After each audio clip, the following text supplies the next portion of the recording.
Ciclos apocalípticos. Padre Fortea. Capítulo 1. Pausadamente, el monje iba escribiendo los gruesos trazos de letra gótica en una parte de la pintura. La pintura representaba a la Virgen María con el niño en brazos, en medio de una representación esférica del mundo y del universo románico. La letra, uniforme, llena de equilibrio, gótica tirando a merovingio. El pío religioso, en hábito negro, benedictino, trabajaba inmerso en un total y absoluto silencio. Solo flotaba en el ambiente el rumor lejano de las voces de los novicios ensayando un himno gregoriano. El monje levantó la cabeza del escritorio. Alrededor de él solo las paredes de piedra, una cama y un pequeño estante con libros. Sus ojos estaban cansados. Sit nomen Domini benedictum, musitó entre labios. Siempre que interrumpía su labor unos segundos para descansar, gustaba de decir una ejaculatoria. Pausadamente el anciano corrió la silla sin hacer ruido y se levantó hacia la ventana. Mirar a lo lejos era el mejor descanso para sus pupilas fatigadas. Lentamente se aproximó al arco que entre capiteles y columnillas se abría en la pared. Se apoyó y miró a lo lejos. Ante sus ojos se ofrecía una bella panorámica de Nueva York en el año 2181. El monasterio estaba situado a una gran altura, si bien el edificio en el que estaba incluido elevaba todavía más su cúspide hacia una distancia de vértigo. Desde la privilegiada posición de la ventana en la que se apoyaba el monje, podía ver allá a lo lejos el tráfico rodado en las atestadas calles. Un poco más arriba, pequeñas aeronaves se deslizaban suavemente por el aire, formando hileras entre las inmensas moles de las megaestructuras, cuyos últimos pisos se perdían de vista en medio de las nubes de un día encapotado. Había pequeños edificios aquí y allá, pero el centro de la ciudad estaba casi del todo ocupado por aquellos anchos, pesados e inmensos rascacielos. El monasterio estaba situado a 100 pisos de distancia del suelo, pero en aquella megaestructura habitada por 200.000 personas había otros 300 pisos por encima. Parte del edificio era, como solían decir, macizo, es decir, ocupado todo él por apartamentos y los pasillos necesarios para acceder a ellos. Pero otra parte contaba con grandes espacios interiores ocupados por viviendas individuales, casitas unifamiliares con su jardín bajo un techo que era simulador de cielo, a 20 metros de altura. Los simuladores de cielo eran un perfectísimo sucedáneo de la luz natural, con sus amaneceres, atardeceres y hasta imágenes de días nublados. A distintos niveles de la megaestructura había varias pequeñas urbanizaciones en las que se trataba de recrear con bastante éxito una apariencia de estar al aire libre. 3 parques públicos y 8 centros comerciales completaban el equipamiento del edificio, sin olvidar que parte del piso número 100 estaba ocupado por un monasterio benedictino. Así como interiormente, las megaestructuras daban una sensación de proporciones humanas. En el exterior, la magnitud de las moles daban una sensación de abrumadora pesadez. Manhattan, Brooklyn y el Bronx, visto desde lo alto, parecían una cadena montañosa de la que salieran torres y más torres, todo ello rodeado de un inacabable océano de viviendas que alcanzaba hasta el horizonte. La aeronave urbana del senador Ford se deslizaba hacia el aeropuerto central de Nueva York. La pintura azul jade, metalizada, estaba impoluta y la nave se cubría de brillos y reflejos en su ascenso hacia el aeropuerto, que estaba situado en pleno centro de la ciudad en lo alto de un grueso, ancho y titánico rascacielos. Aquella obra arquitectónica parecía más digna de los gigantes que combatieron a los dioses olímpicos que de seres humanos. Aquellas pequeñas termitas de 2 patas que levantaban el suelo entre el 1,80 y los 2 metros. La cima de aquel edificio de hormigón era un vástago complejo de muelles donde atracaban las naves de procedencia internacional. El ambiente dentro del aeropuerto era el de todas las épocas en lugares similares, ya fuera una parisina estación ferroviaria del siglo XIX o el puerto de Tarso en el siglo II. Gentes de todos los tipos yendo y viniendo con maletas, familiares que se reencuentran, tenderetes de comida rápida, esparciendo olores a bollos con crema en un lado y en otra esquina olores a las especias de las hamburguesas con queso. Gente que espera aburrida y gente con prisa, todos mezclados en un sinfín de trajes, vestidos y uniformes. Ford, con paso seguro, firme, casi jactancioso, avanzaba vestido con su costoso traje hecho a medida por uno de los mejores sastres de la capital. Un poco detrás de él le seguía su chofer con su gorra y enfundando en su negro traje de una sola pieza y ceñido al cuerpo. En general, la gente vestía de un modo muy informal. Había muchos con pantalón, corbata y americana, pero más vestían con el popular snap, una especie de confortable mono de todos los colores imaginables, de una sola pieza, más ceñidos unos, menos otros. En general, la gente vestía de un modo muy informal. Había muchos con pantalón, corbata y americana, pero más vestían con el popular snap, una especie de confortable mono de todos los colores imaginables, de una sola pieza, más ceñidos unos, menos otros. El senador se detuvo mientras la gran nave que esperaba acababa de aterrizar verticalmente y rodaba por la pista hacia su muelle. 10 minutos después, el senador abrazaba a su joven sobrino. Ya en la aeronave del senador y de camino hacia casa, el recién llegado miraba por la ventanilla con cara llena de admiración. ¡Wow! Así que esto es Nueva York, exclamó el 18añero tratando de guardar la compostura. ¿Te gusta, comentó feliz a su lado el senador, pues tiene todas las vacaciones para conocerla palmo a palmo. Ahora tía Margaret te está preparando un pastel de manzana mientras te espera. Tus primos desde hace una semana no han hecho más que preguntar que cuándo llegabas.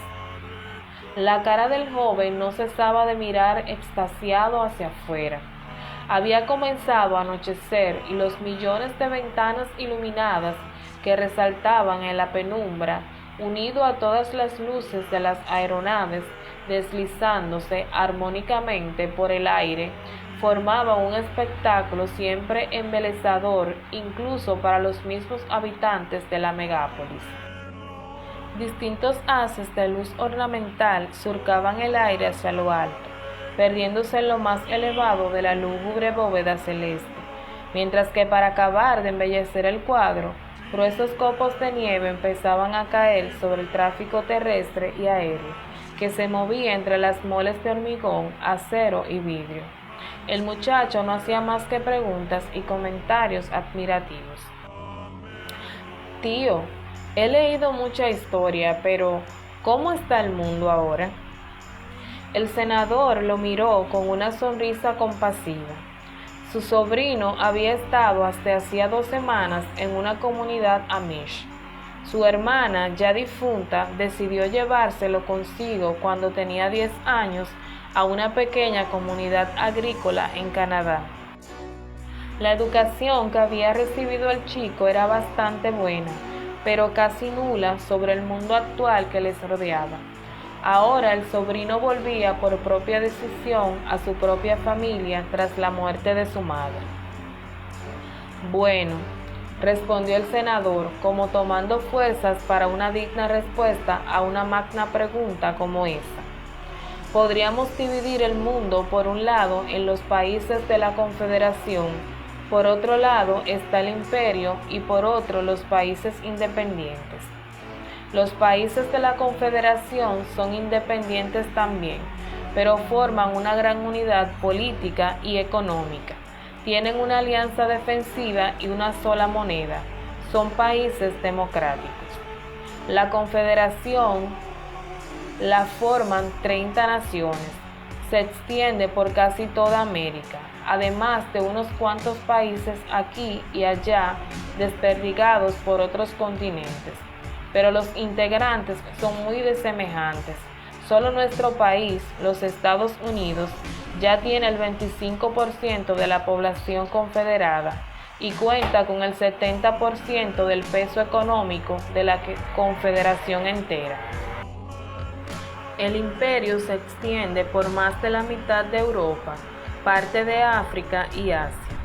Fue en tiempos una democracia cada vez más presidencialista y finalmente, tras 3 guerras civiles en un siglo, ha acabado en manos de la familia imperial.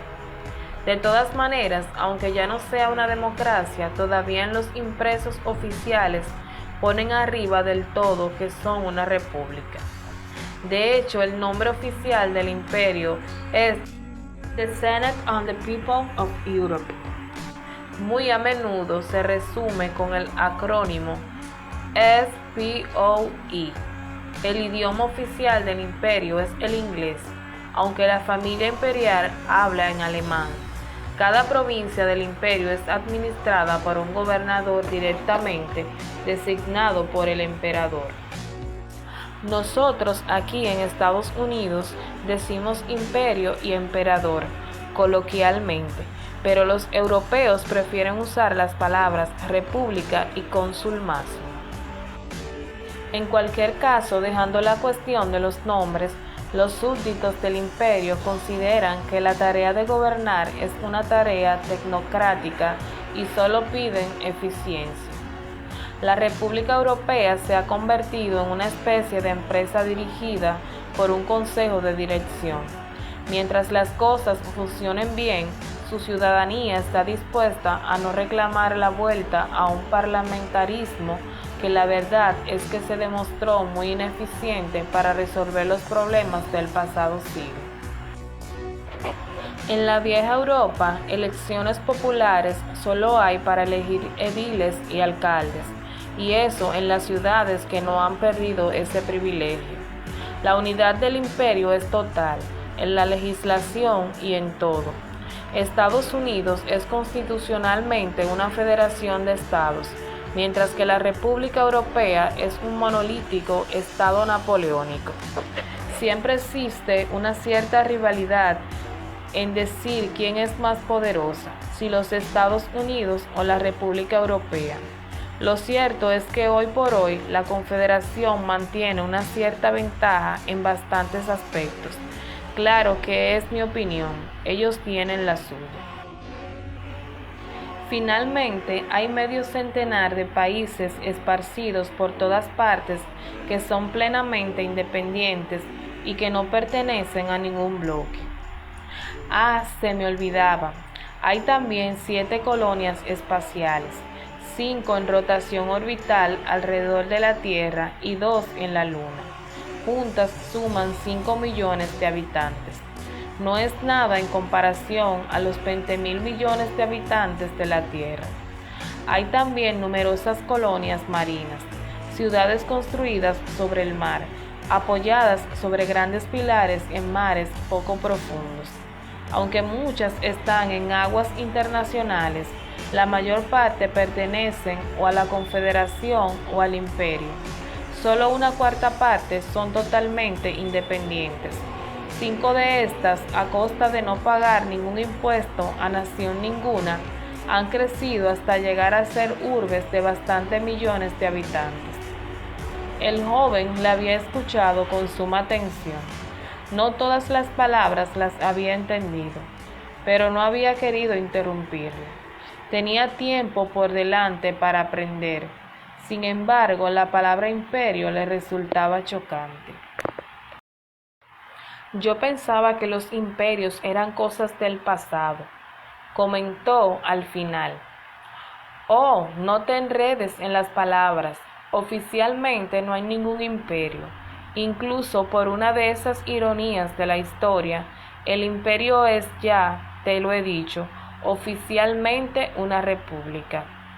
En el siglo XX se esforzaron en implantar democracias en todo el mundo. Hicieron bien, pero el siglo XXI todo el mundo se afanó en descubrir cómo corromper la democracia. Parecía tan sólida la democracia. Era como el bueno de la película que tenía que ganar, hiciéramos lo que hiciéramos. La corrupción de la democracia trajo la concentración del poder. La concentración de poder trajo de facto la abolición de las barreras legales que se oponían a esa concentración. Las barreras continuaban sobre el papel, pero se hacían excepciones cada vez que convenía, y la desaparición de toda barrera constitucional condujo a la autoconservación de cada uno en su puesto de poder. El siglo XXI no fue siglo de Montesquieu. Desde el momento en que los tres poderes constitucionales fueron fusionándose, lentamente, sin prisas, las garantías ciudadanas fueron perdiendo terreno. De aquello nació un Estado cuyo entramado interno del poder es un entramado imperial, al estilo del que hubo en el siglo I en Roma o en el siglo XVI en España o con Napoleón. Entre explicación y explicación, la nave en que les transportaba había penetrado a través de una de las grandes bocas de entrada de uno de los rascacielos.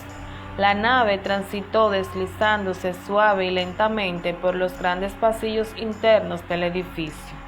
En una intersección aminoró la marcha y sin detenerse ni cambiar su posición horizontal, ascendió verticalmente por un largo corredor, por donde otras aeronaves se elevaban o bajaban también en hileras. En un momento dado la nave se detuvo y se introdujo a través de una compuerta que con grandes letras decía Nivel 1200.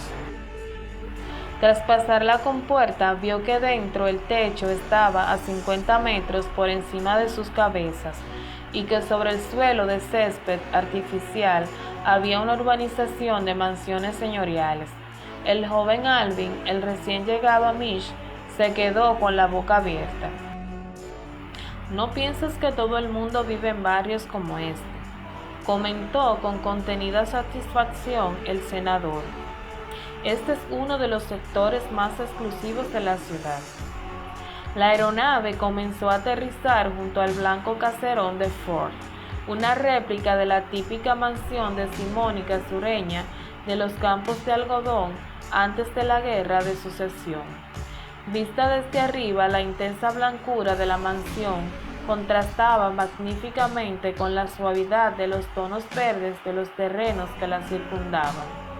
Mientras la nave aterrizaba delante de la fachada clásica de columnas blancas de la entrada principal, el servicio se alineaba para recibirles.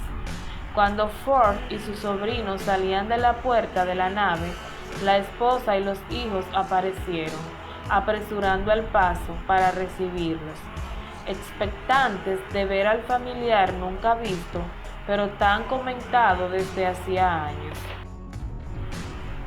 Todo eran abrazos y cálida bienvenida, las consabidas preguntas de siempre entre familiares: ¿cómo estás? ¿Cuánto has crecido? ¡Qué alegría! La sonrisa sincera en los rostros de todos. Los recibimientos han sido similares en todas las épocas y lugares del mundo. Una aeronave se posó justo detrás de la del senador Ford, delante de la mansión. Del aparato salieron 3 hombres. El senador se extrañó de la inesperada visita y se acercó a ver de qué se trataba. Buenas tardes, senador. Le saludaron los tres recién llegados.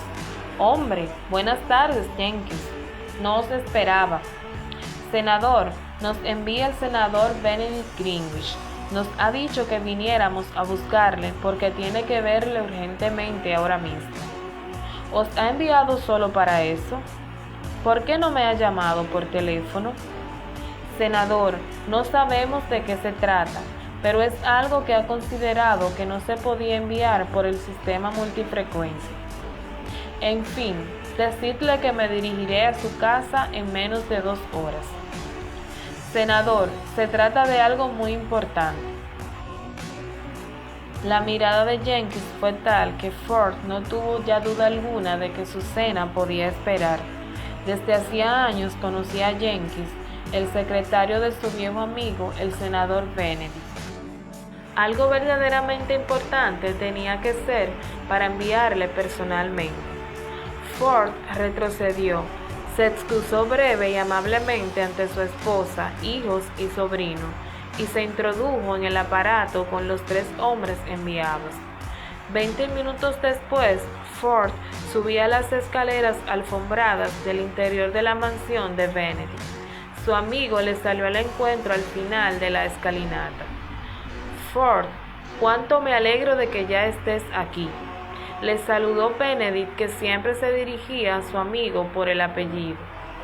¿Qué sucede? Nunca nadie me había llamado de un modo tan apremiante. Te aseguro que si lo que querría es intrigarme, lo has conseguido. Ford, acabo de recibir una información impresionante. Espero que lo sea, protestó afectando un poco de irritación. De política, me imagino. De política. ¿Es que podía ser de otra cosa? Y esta vez, ¿a quién afecta? ¿A los republicanos? No. ¿A los demócratas? No. ¿A los outsiders? No. Escucha, dijo poniéndole la mano sobre el hombro. ¿Qué es lo que te dice esta palabra? Dagón. Dagón. Pues no lo sé, no la conozco. Vamos al despacho.